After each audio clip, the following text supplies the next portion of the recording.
Jenny Lynn had loved flea markets since she was a kid.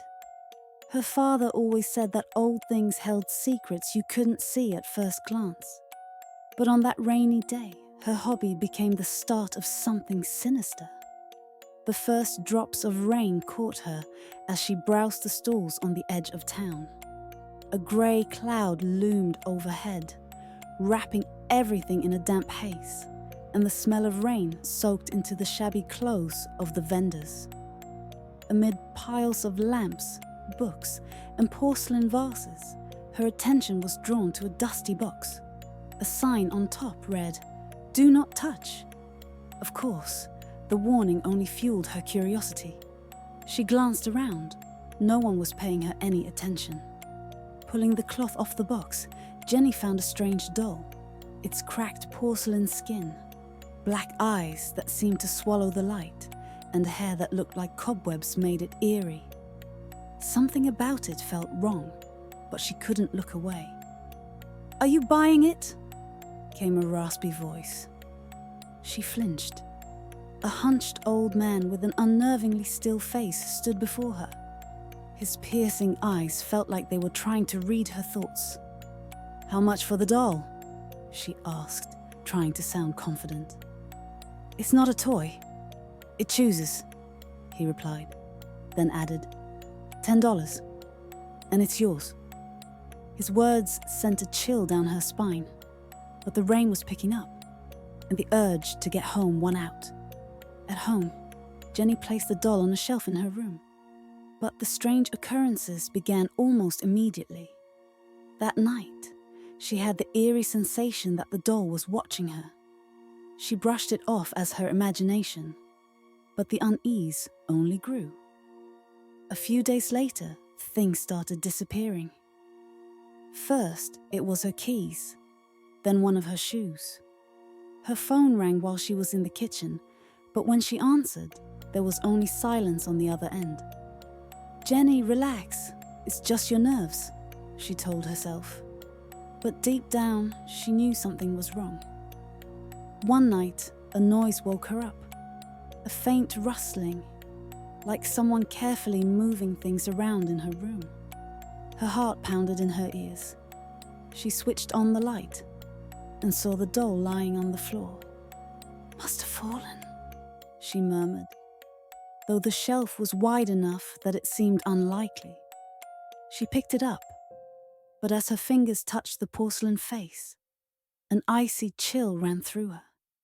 It was as if she had touched a block of ice. Her hands trembled, and the doll slipped from her grip, landing on the table with a dull thud. "This is ridiculous," she thought. "Just a series of coincidences." But the more she tried to convince herself, the stronger her fear became. A week later, everything changed. Jenny came home late, dropped her bag by the door, and headed to her bedroom. But when she opened the door, she froze. The doll was sitting on her bed, its black eyes staring straight at her. "What the hell?" she yelled. She grabbed the doll and threw it into the trash bin outside. That night, she couldn't shake the anxiety, constantly glancing over her shoulder even though she knew the doll was gone. But in the morning, it was back, sitting on her bed. This time, there was a note next to it. "We're just getting started." The next day, Jenny decided to get rid of the doll for good. She placed it in a thick bag, sealed it tightly with duct tape, and drove to the city landfill on the far side of town. She stood there watching as a bulldozer pushed piles of trash into a massive pit. "Good riddance," she muttered, trying not to think about the ominous note she'd found that morning. She wanted to believe it was some cruel prank, but even that thought brought no comfort. When she got home, Jenny felt a sense of relief. She started cleaning up, with the radio playing loudly in the kitchen. Everything seemed normal, until she heard a muffled thud coming from her room. Her heart sank. She stopped, trying to catch any other sounds. Another thud. It seemed to be coming from her bedroom. This is impossible, she thought.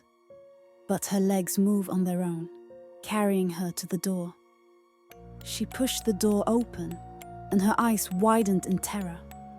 The doll was sitting in the same spot as yesterday, on her bed. But now, it was holding a small knife, almost like a toy. How are you here? She whispered, unsure of what to expect. Suddenly, the radio in the kitchen began to crackle loudly, the signal distorted. Then, the speakers emitted a hiss, mixed with voices. You think you can get rid of me? Jenny rushed to the radio and yanked the cord from the outlet. The sound stopped. She decided to call her best friend, Sarah. Sarah arrived half an hour later, noticing that Jenny looked like a ghost. You're just overtired, Sarah said, inspecting the doll. It's just an old toy, nothing unusual. You don't understand. It came back from the trash can. This is no longer a toy. Sarah just shrugged. Then let's burn it. If it's really just a doll, it'll turn to ash and you'll stop freaking yourself out. Later, they started a fire in the yard.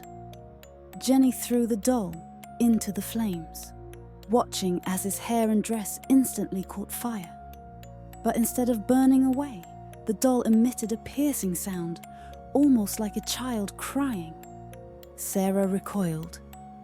What the hell? Suddenly the flames turned black, as though something foreign had swallowed the fire. Jenny screamed, but from the flames a note flew out, as if someone had thrown it from within. Sarah picked it up despite her friend's protests. The note had an address written on it, the house where it all began. What does this mean? Sarah asked, but Jenny already knew the answer. It was the house from her childhood. They drove there immediately, despite the late hour. The house had been abandoned ever since Jenny's parents moved away. She had never liked the place. It was filled with too many dark corners and old memories. Once inside, they found the house looked as if no one had ever left. Her parents' belongings, even the cups in the kitchen, were in their places. This is too weird, Sarah whispered. On the floor, there was another note. Downstairs. They exchanged glances but didn't say a word. Jenny knew downstairs meant the basement. When they opened the basement door, the creak echoed throughout the house. The staircase led into darkness, and the air felt heavy, like before a storm. Jenny turned on a flashlight, and the beam illuminated an old chest in the center of the room. As they got closer, she noticed the lock was broken. Sarah's hand touched her shoulder. Maybe we shouldn't... But Jenny had already opened the lid.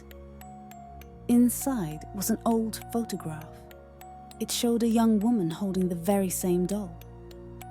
On the back of the photo, it read, "She's part of the family."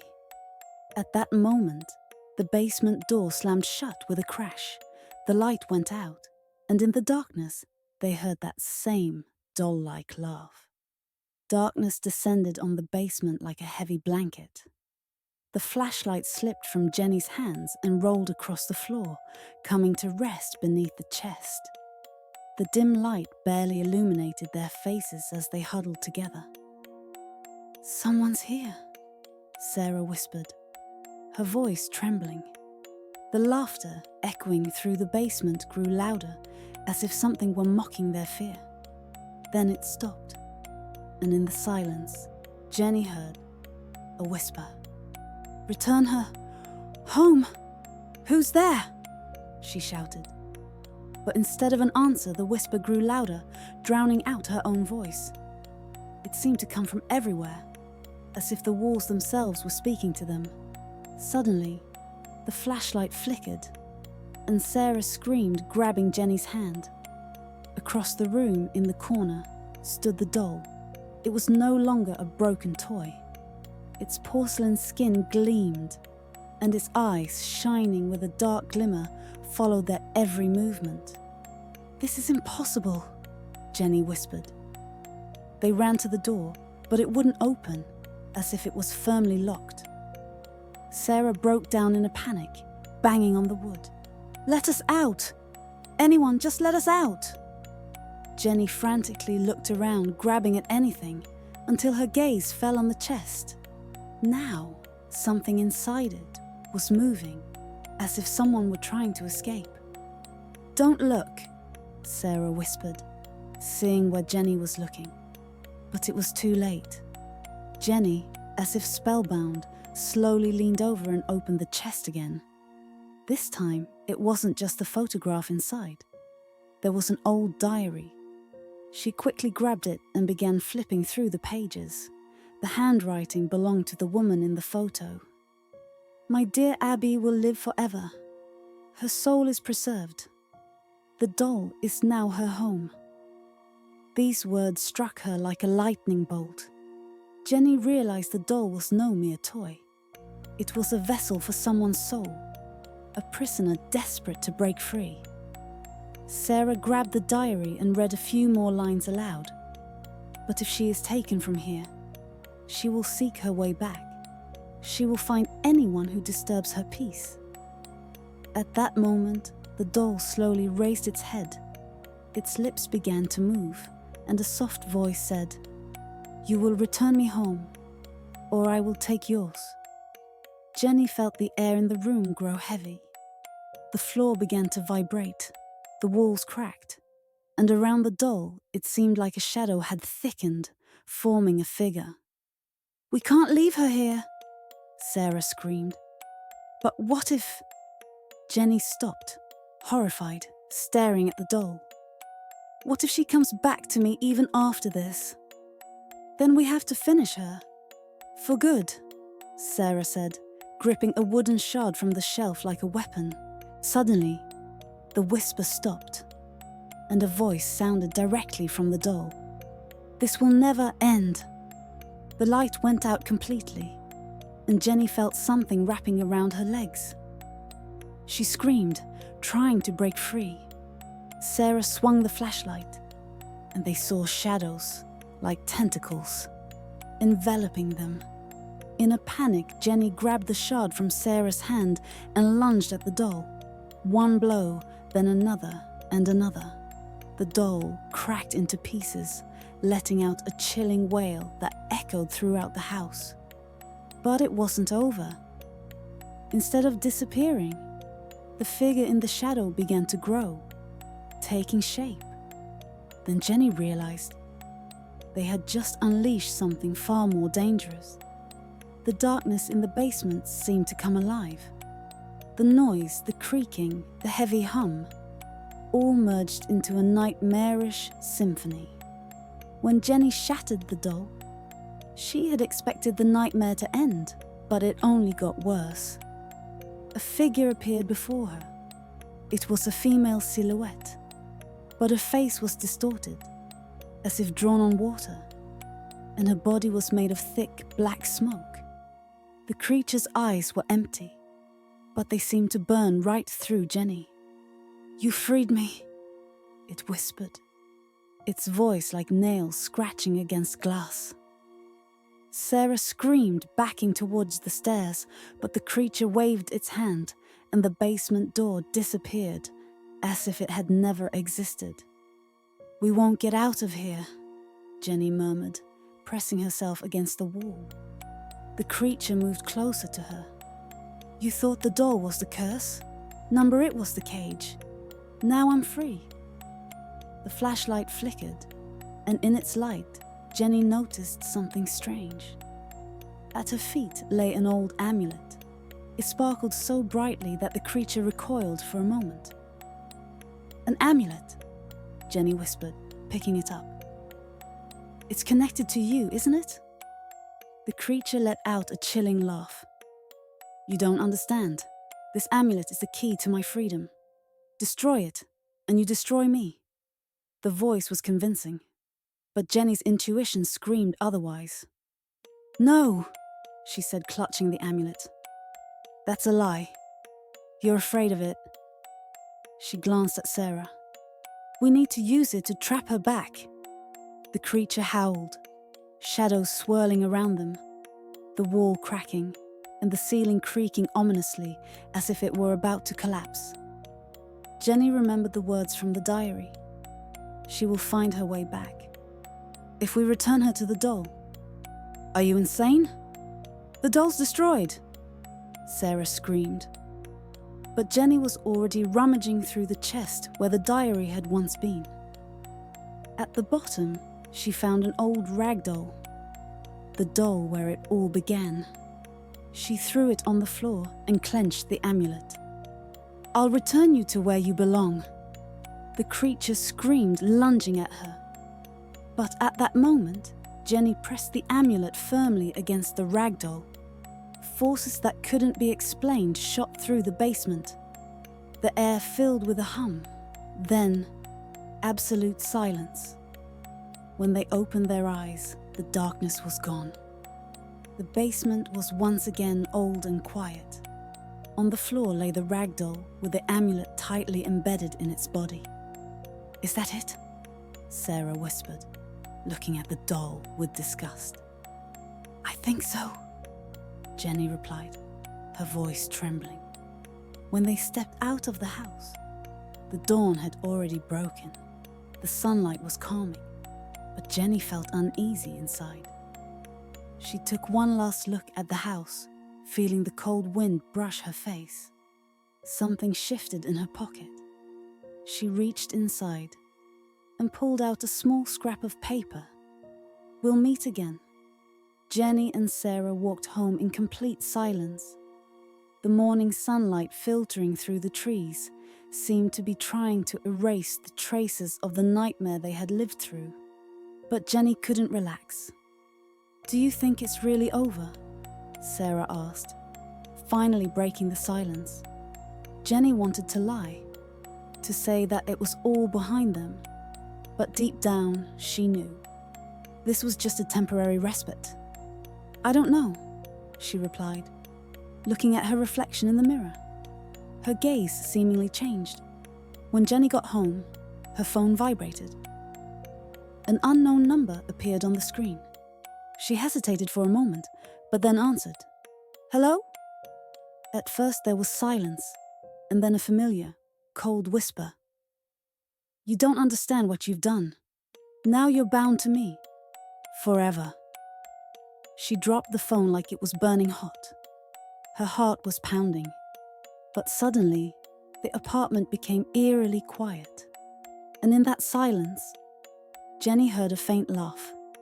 It was coming from her bedroom. With trembling hands, she pushed open the door. On her bed was the rag doll. She swore she had left it in her childhood home. The doll didn't move, but a symbol began to appear on its chest. Jenny stepped closer and saw that it was a word, burned into the fabric. New game. She backed away, but then she heard a knock. Someone was outside the door. Jenny froze. The knock came again, followed by Sarah's voice. Jenny, open up. It's me, but there was something wrong with the voice. It was hers, but distorted, as if it had been recorded and played back. This isn't Sarah, Jenny whispered, grabbing the nearest lamp. The door slowly began to open on its own, leaving her face to face with a new, even darker threat.